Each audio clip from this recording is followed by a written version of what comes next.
ज़िले टंडो अल्लाहयार जे पोशीदा बुज़ुर्गनि जी मज़ारनि खे दुनिया अॻियां निर्वार करण जी कोशिश जे सिलसिले में अॼु असां वञी रहिया हुआसीं शहर बुकेरा शरीफ़ खां कुझु किलोमीटर अॻिते ॾखण तरफ़ ॻोठ हाजी आलम खोखर वेझो ई मौजूद हिकु क़दीम बुज़ुर्ग जी इंतिहाई अफ़सोस जोगी हालत में मौजूद मज़ार ते जंहिंखे किताबनि में मखदूम काहू जॾहिं त मक़ामी तरह काहू पीर जे नाले सां ॼातो सुञातो वञे थो।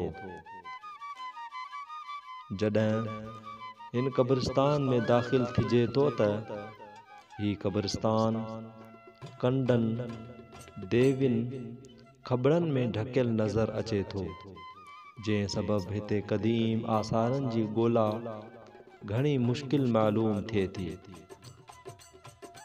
हिते जगह जगह ते क़दीम सिरूं टिड़ियल पखड़ियल नज़र अचनि थियूं, जिन जे मुआइने सां हिन क़ब्रिस्तान जे क़दीम हुजण में को शक शुबो बाक़ी नथो रहे।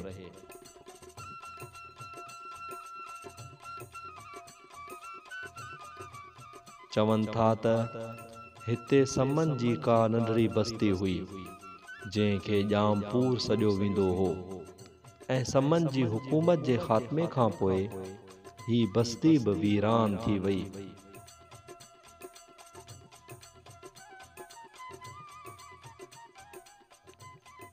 हिते हिन क़ब्रिस्तान में मौजूद मखदूम काहू जी मज़ार बि पूरी तरह कंडनि खबड़नि में ढकियल ऐं इंतिहाई ख़स्ता ऐं अफ़सोस जोगी हालत में आहे।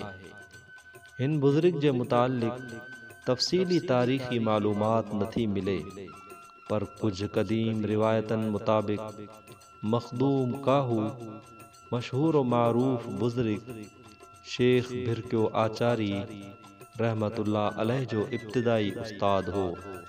चवनि था त ही बुज़ुर्ग ज़ाहिरी ऐं बातिनी उलूम जो वॾो माहिर हो। चवनि था त शेख भिरके हिते हिन इलाइक़े में अची आबाद थियण लाइ मखदूम काहू खे अर्ज़ रखियो, पर पाण मन फरमायाऊं। बहरहाल मौजूदा वक़्त में मखदूम काहू जी मज़ार सही संभाल न हुजण करे इंतिहाई रहम जोगी हालत में मौजूद आहे।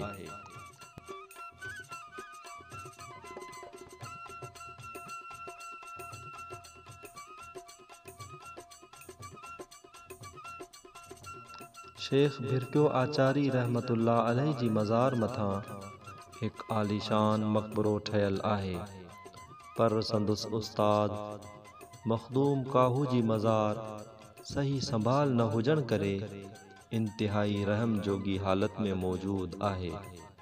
मक़ामी माण्हुनि मुताबिक़ हिते हिन बुज़ुर्ग जी मज़ार जे चौधारी हिकु भित ॾिनल हुई, जेका सही संभाल न हुजण करे मिस्मार थी वई। हिन ॻाल्हि जी घणी ज़रूरत आहे त हिन बुज़ुर्ग जी मज़ार जी सही संभाल कई वञे ऐं हिन बुज़ुर्ग मुतालिक़ तहक़ीक़ करे हिकु बहितर मालूमात दुनिया अॻियां निर्वार कई वञे।